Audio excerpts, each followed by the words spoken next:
This happened to my mom when she was 15. She tells me this story whenever she sees too much of her younger self in me.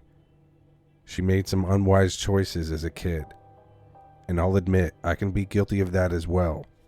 Anyways, at 15, she'd gotten into many arguments with her parents, but one night it turned into a heated shouting match that was too much for her.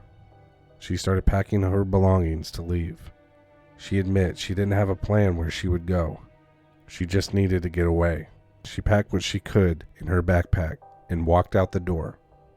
She made an early stop to a familiar place, the nearby convenience store. She needed to get a pack of smokes. Yes, she was only 15, but it was a different time back then. She was about to walk into the store, and a man is standing there in front, holding the door open for her. He had a huge grin on his face, much too big of a grin for a small gesture. Not only was the smile off-putting, he eyed her up and down as she walked by. She felt disgusted by this man without him even saying a word. As she was waiting in line, she watches the creepy guy get into his car and start his engine, very relieved that he's leaving. After getting her cigarette, she's ready to leave, but notices he is still sitting in his Camaro and hasn't moved out of the parking spot. She stands by one of the aisles and waits for him to leave. 5 minutes pass. He's still there. 10 minutes, then 15, and he hasn't moved. Annoyed at this point and disregarding her initial instincts, she leaves the store. She continues walking in the opposite direction of home. When she leaves, she is keeping a close eye on this Camaro. 3 blocks or so after she left the store, the Camaro started to leave as well. She is getting nervous at this point. She is walking on the poorly lit residential street at 11 o'clock at night. Also, the houses on this neighborhood are on big plots of land, so there is a lot of distance between each home. Not much traffic driving by. Knowing the creepy man left the store in her direction, she keeps her head down and walks a little faster, lights one of her cigarettes, hoping he doesn't bother her. She then hears the loud engine of the Camaro slowly pulling up alongside her. She keeps walking, doesn't even glance over at him. She walks 50 yards along with him, side by side. Then he rolls the window down. There's an awkward, terrifying silence. After 10 seconds, he says, "I'll give you a ride." Too scared to even make eye contact, she says, "No, I'm good, thank you." Again, a long pause. What he says next sends her directly into flight mode. He says in an irritated, angry voice, "That wasn't a question." The engine started roaring. Just as she starts to sprint for her life, he punches the Camaro, running into her, clips her from the left side. The force of the hit slaps her body on the pavement. To this day, she couldn't tell you what was worse, the initial hit or hitting the ground. Now lying on the pavement, not able to move, she hears the car door open. Footsteps approach. The set of footsteps from a man that is in no rush, like a predator that's just toying with their prey. He kneels down and gets on top of her.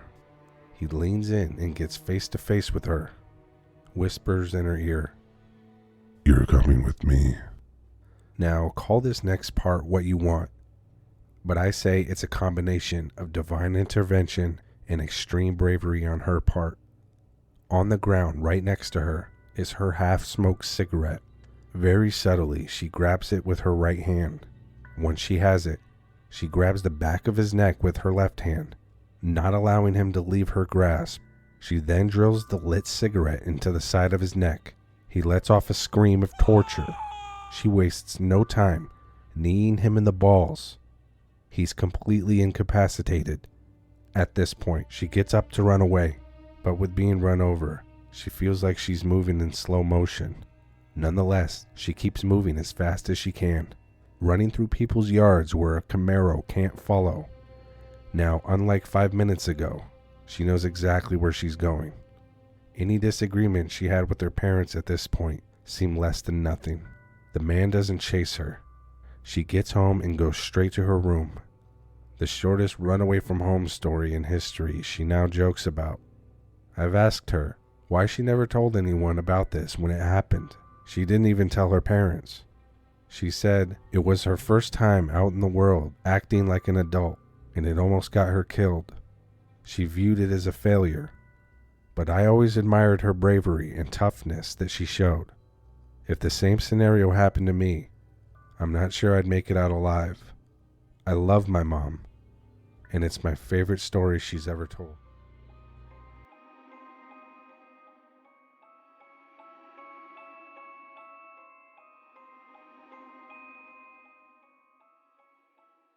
I have to make a long commute from my house to my job, 6 days a week. I'm a 31-year-old male, single and no kids. I'm very much available to work long hours. Driving home from work one night, I did something I've never done before. I ran out of gas. Maybe I didn't notice because of all the hours I've been working, and it was midnight, and I was extremely tired. My truck stopped on not so much a freeway or a highway, but a two-way road that's 45 miles an hour, surrounded by nothing but open fields. The lucky part was I was only a mile away from a 24-hour gas station. Thank God, because I needed to buy a gas tank as well. On my mile-long walk, I noticed a man walking on the road, coming from the opposite direction. I thought, what are the odds of this? My instincts told me this probably wasn't just another guy that ran out of gas. We were walking on the same side of the road, about 50 yards from each other. I decided I didn't feel like crossing paths with a complete stranger out here like this. So I crossed the street, thinking now I won't have to worry about it. Wrong. For God knows what reason, this guy starts crossing the street as well. Let me try to paint this picture for you. Once I crossed the street, we are now 30 yards from each other, excluding the width of the road. At this point, he starts crossing the street diagonally. By the time he's in the middle of the road, we are 15 yards apart, and he seems to be walking with a purpose. He's coming directly for me, not knowing what the hell his intentions were. I'm not taking any chances at this point. I start sprinting before he gets to my side of the road. I'm not the fastest guy, but when I think I could be in trouble, I'm fast enough. Once I ran for about 100 yards. I look back and see the man standing there and staring at me. I was very relieved he didn't chase me, but unsure what else might happen because I eventually have to go back. I get to the gas station, buy a gas can and fill it up. But as I was buying the gas can, and knowing I could possibly encounter this guy again, I bought a small keychain-sized pepper spray. It was pink and marketed to old ladies that couldn't defend themselves, but I didn't care one bit. Once I got the gas and the pepper spray, I headed back to my truck. My head is on a swivel the entire time, but it's so dark. I'm sure a surprise attack would be easy for him. My entire walk, nothing happens. I get to my truck with the pepper spray ready to go. Thinking about it, he might have came across my truck and knew I would be back, choosing here to attack me. It's so quiet out here. Still being ultra aware of my surroundings, I start putting gas in my truck. Just as I start pouring, the man from before rolls out from underneath my truck holding a pocket knife, but me, being prepared for an ambush, I immediately spray him directly in his eyes. He covers his face in agony. He's now on the ground calling me every name in the book. I walk up to him and give him another direct dose. I empty the bottle on him. There is so much pepper spray in the air, now my eyes are burning. While he's on the ground, I continue filling up my truck with gas. I was no longer worried at this point because it's going to take a while for him to recover. I actually felt proud of myself to make the best decision of my life in getting the pepper spray. Once I filled up my truck, I got in, gave him a friendly honk, and drove away as he was still on the ground trying to see. I understand that I could have died on this night, but I drove away laughing at him. On my way home, I called the police, told them where this happened, and sure enough, this guy was still there with a burnt red face.